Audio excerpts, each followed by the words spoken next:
Today is December 10th, 2022. It's Saturday afternoon. We're at St. Paul's Episcopal Church. My name is Carlton Cartwright. I'm the Executive Director for the Veterans Memorial and Multicultural Histories Incorporated. And sir, what is your name? Stanley Solomon. Okay. Mr. Solomon, what city do you live in? I live in Boynton Beach, Florida. Okay. What branch of the service were you in? The U.S. Marine Corps. Okay. And why did you choose that branch of the service?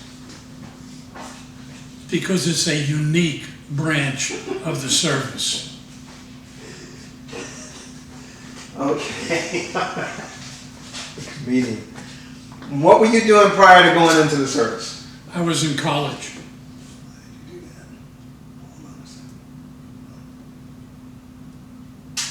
You were in college? Yes, sir. Okay.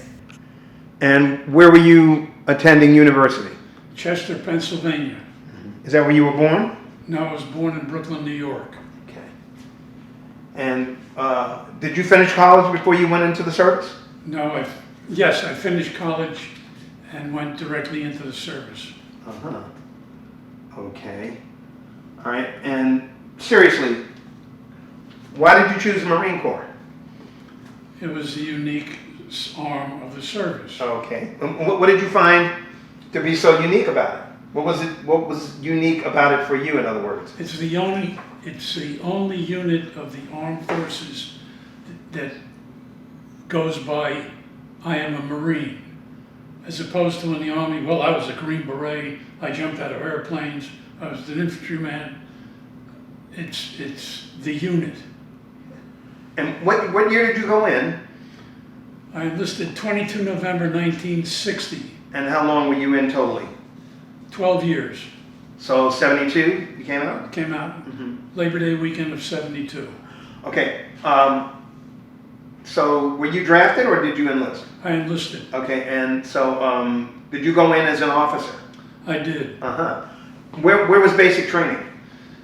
It was the platoon leaders course at Quantico, Virginia, 2 6-week sessions.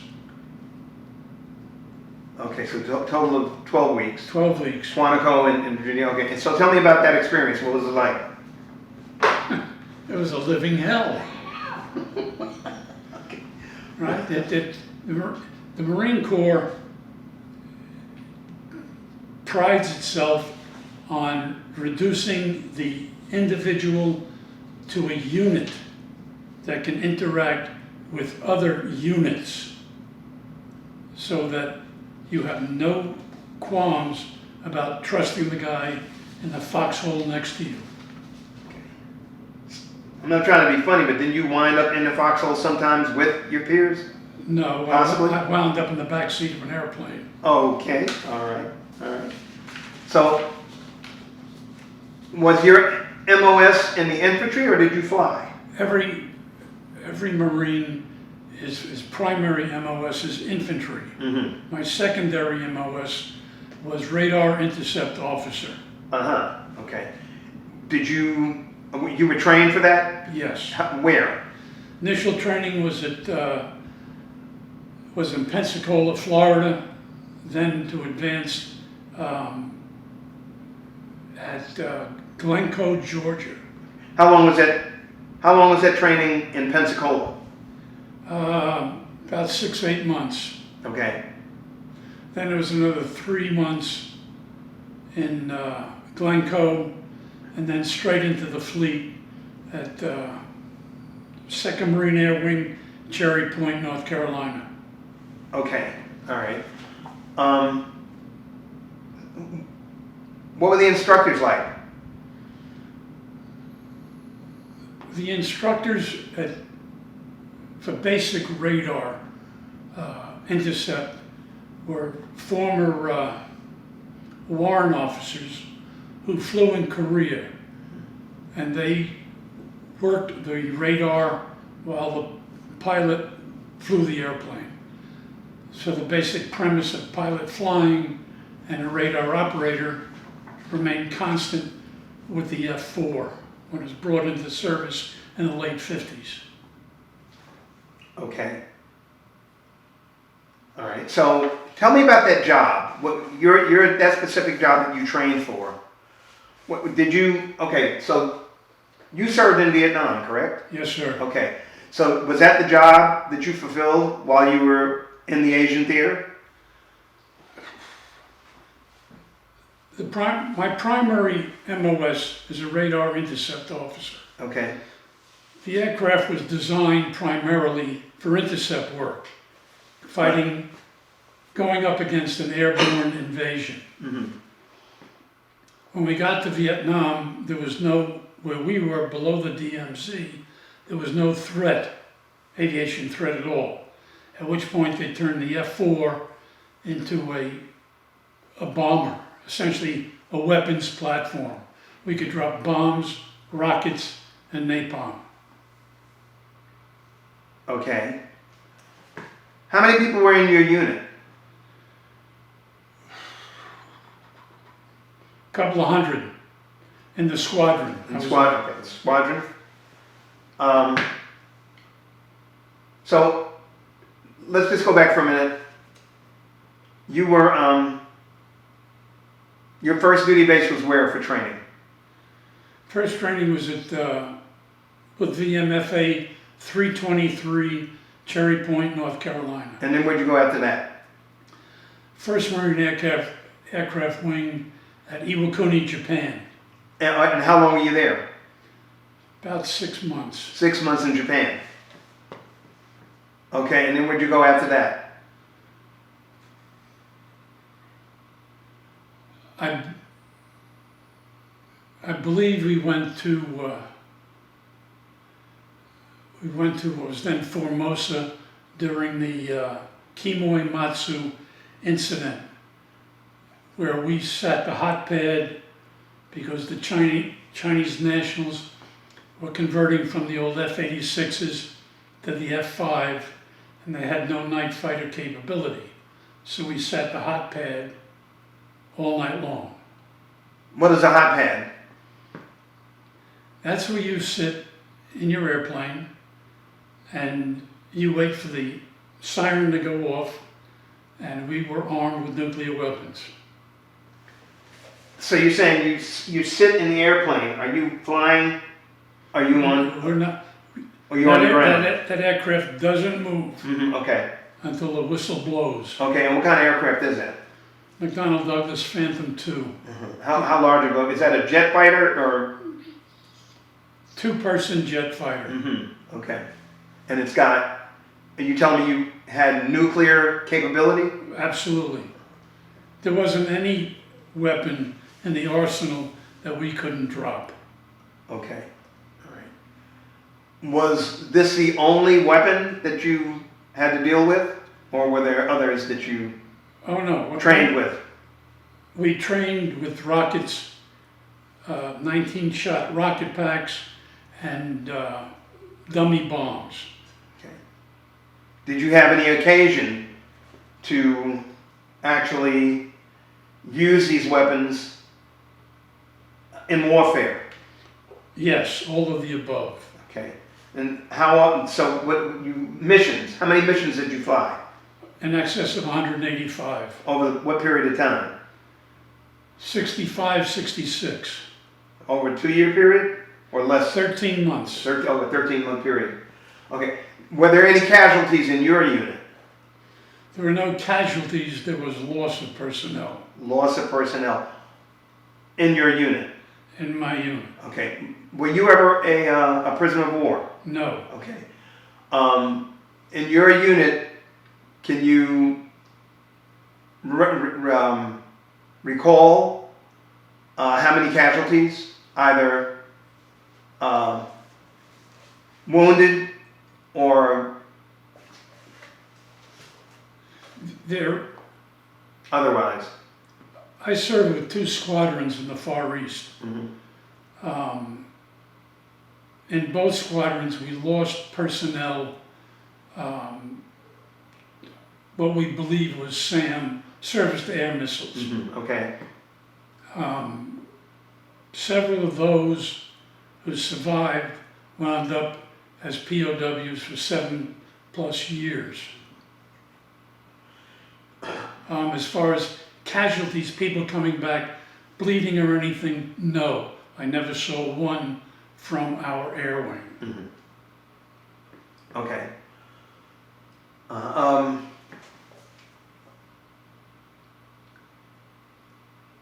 Well, okay, was that as a result of, in other words, I'm trying to ask you, how did they receive the loss, the casualties, how did they receive,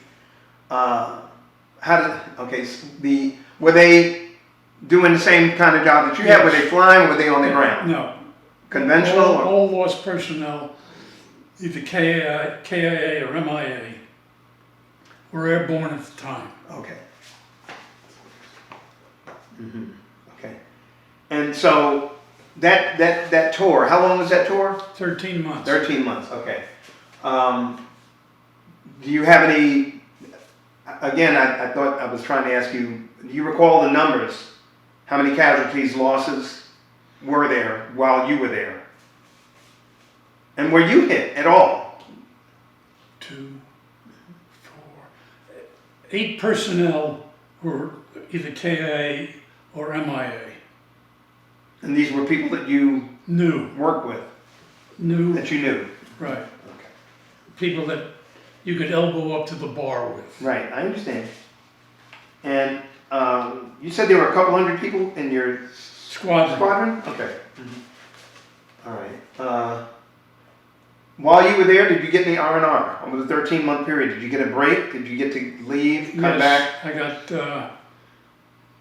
5 days in Bangkok, Thailand. Okay. And how was that? How was the R&R? The R&R was great. Okay. I got to see the country. The people were reluctant because they knew that we were just there for a good time. We weren't there to spend, we weren't there to improve their way of life. Right. Okay. Did you have any issues maintaining contact with family back home while you were overseas? No, everything was done by mail. Okay. No telephone, no... No, we did not have FaceTime. Gotcha. No, but what about on the phone? Did you get to call home on the phone? No. No? Okay. Just everything by mail? Correct. Okay. I know you didn't, I don't think you had email then. No. Okay. Okay. All right. Besides anything that you've mentioned already, 2 things. What other places have you traveled while you were in the military? Number 1. I did extensive travel in Japan when we first arrived into the Asia Theater. The people were fantastic, friendly, and as we want to say, it's probably the cleanest country you'll ever go to. Just wonderful, warm people, and they accepted us open-armed. In Japan? Okay. What city? Well, I was in Iwakuni, Okay. which is a couple of miles away from Hiroshima. Oh, all right. Okay. How was the food? Food in the mess hall was excellent. What about in the economy? The economy was great. The dollar was strong. I did a lot of traveling on my own. Where'd you go? I don't remember the names of the town. And Shimonoseki was one of them. Okay, but you got to travel around. Yes. Is that like island to island or everything? No, I just stayed within the one island. Okay. All right. And is, I guess In that's... Kyushu. Okay. Honshu, I'm sorry. Okay. All right. Did you visit any other countries, cities, you know? We were stationed in Taiwan, so I got to see Taipei. How was that? If you love pineapple, it's great. Okay. All right. All right. There was nothing much to see or do. So, additional memorable experiences that you haven't already mentioned. Well, I was cited for being able to drop 14 bombs within 100 meters of a target without causing damage to any buildings or civilians. The big adrenaline, the second big adrenaline rush was the Oshawa Valley, where we were taken off from Da Nang with 500-pound bombs, downloaded to 100, and then ordered to drop our own weapons within 100 meters of our front lines. And then the second trip around was with napalm. Of course, the main thrill was being hit by a 50 caliber machine gun bullet that tore through the starboard wing panel of the F-4, creating a hole the size of a soccer ball. And the ensuing trip back to home base, which was then Da Nang, and under hardship conditions, we had lost all hydraulic power. Everything had to be blown down pneumatically. And once it's blown down, it stays down. So if we missed the wire, we were going straight to the fuel dumps. But we caught the wire and shut down and came out all right. Okay.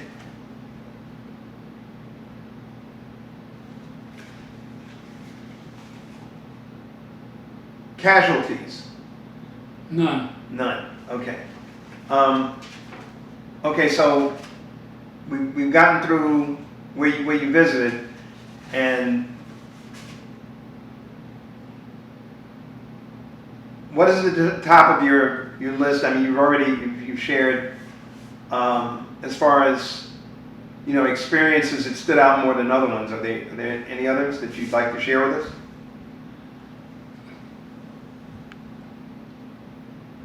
I've given a talk about my experiences in Vietnam. Okay. And when I did this at home, it was dedicated to all the other Vietnam veterans who had a tale to tell that no one wanted to hear. Right. Right. It was the rejection by the public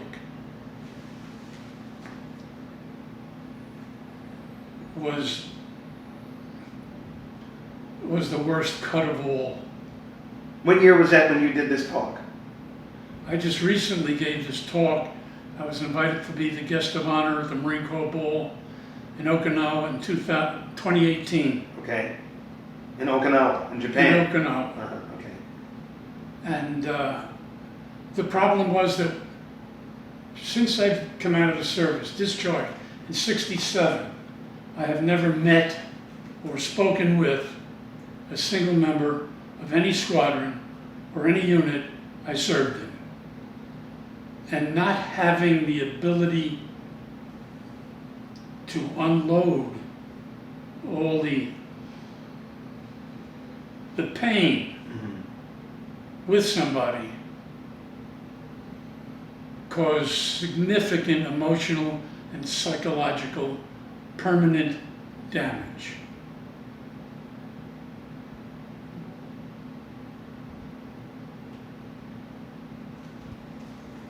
And that was 4 years ago? In the interim between '67 and 2018, yes, I never spoke. It was verboten to discuss the war. My children could not ask any questions. You wouldn't allow it? They knew well enough to stay away. Okay. So now how do you feel about that now that you've been able to go down that path? Starting in 2018, 3 years before that, my granddaughter took to her school all my medals and citations and presented them, for which she received a standing ovation. Okay. that was the tip of the iceberg. Now I'm getting some recognition. And the Vietnam veteran has lived under a cloud of shame, a black cloud of shame, for all the things that we thought we were doing right that others thought was all wrong. And now there's some sunlight coming through that black cloud. It'll never be clear skies for me. Right? I remember as a young man watching the ticker tape parades down Broadway for returning soldiers from the Korean War. When I came home, there was no crowd cheering. There was an awful lot of crowd jeering. Right. Would you do me a favor?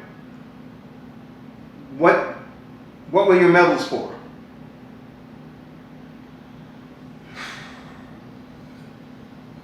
The Navy Commendation Medal with the Combat V is for being cited for a spectacular bombing run that we were able to inflict great damage on the enemy and not hurt any buildings or people in the surrounding area.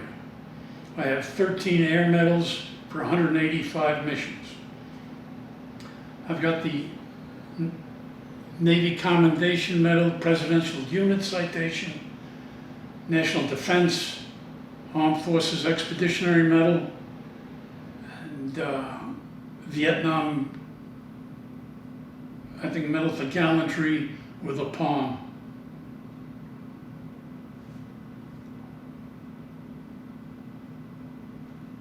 Any more? We good? I think you've got them on the list. Okay, so there's okay. All right, let me see if I can find these. It's on the big page. Biography. Vietnam Service Medal, Vietnam Campaign Medal with device, Armed Forces Expeditionary Medal, Navy Commendation Medal with V device, Navy Unit Commendation, Air Medal with 13 stars, National Defense Service Medal with 2 stars, Presidential Unit Citation, and the Vietnam Cross of Gallantry with palm. That's all of them. Got them. Okay. Overall, you feel like you had all the supplies that you needed while you performed your service, serving the country in the military?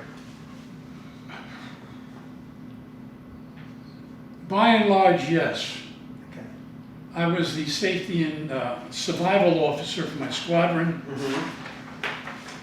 And when we went over there, we were using radios in the ejection seats that were left over from the Korean War. And there were 2-piece units attached by an umbilical cord. But the force of the ejection snapped the cable, winding up with one piece of weapon, one piece of radio in each hand, inoperative. I was able to obtain a single NICAD radio from the Air Force, which I took to headquarters, and within 30 days there were every air crew had one. But as far as armament and equipment and being able to turn planes around, we had it all. We weren't missing a nut, bolt, or screw. Okay, so you served as an officer yourself. Yes, sir. How did you get along with fellow officers and also enlisted? There was not much association with the enlisted. Okay. However, I would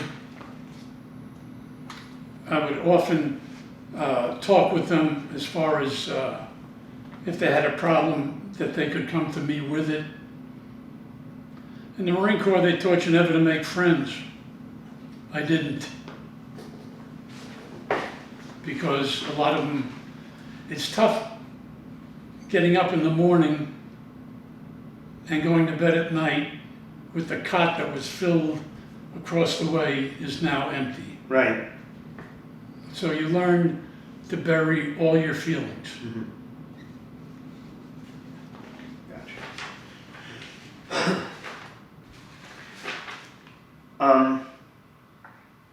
What did you do after the military? I went into the health insurance field. Mm-hmm. I was an insurance agent, and I designed group health benefits. Where did you do that? Where did you go back home to? New York City. Uh-huh. So you got into health benefits? Health insurance benefits. Health insurance, okay, and how long did you do that? 30 years. Okay. You retired from that, I take it? Did you use your GI Bill for anything when you got out of the service? No, I did not. Okay. I almost want to ask you what kind of impression, but the actual question is, did your military experience influence your thinking about war or about the military in general? You're walking on cracked eggs. The tragedy of the war is that no one bothered to study history. There are only two peoples who have never been conquered: the Afghans and the Vietnamese. No one took this into consideration, and Mr. McNamara decided he was going to run the war as a business, because war is a business, but you can't run it that way. And then came the micromanagement where we couldn't do anything unless we were told we could do it, which was then too late to do it. So, truthfully, I feel the military has been emasculated. There's too much control over the military to make it effective. It's almost like having to be on the front line and raising your hand to ask, can I do this? The Marine Corps trains you to react to a situation. You are not allowed to think. I don't want somebody thinking for me, because that's going to get me killed. Okay. I hope they like this. Oh, this is lovely. How did your service and experiences affect your life?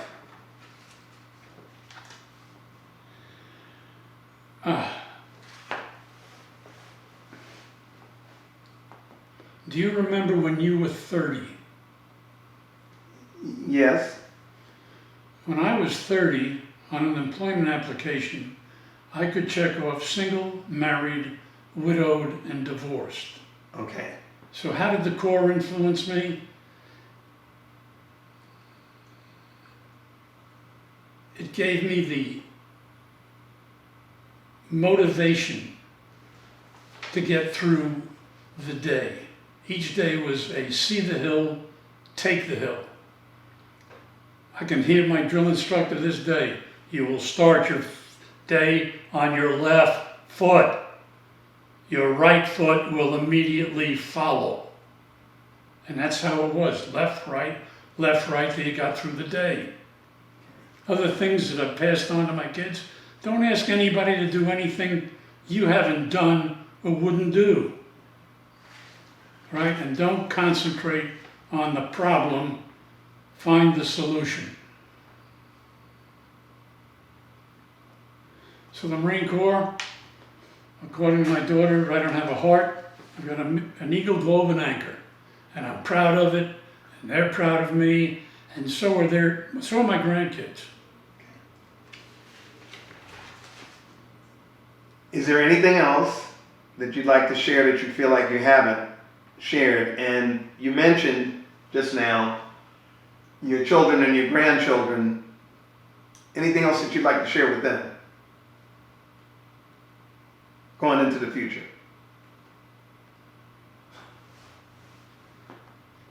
I cry for my grandchildren because the state of the state of affairs of this country and the world.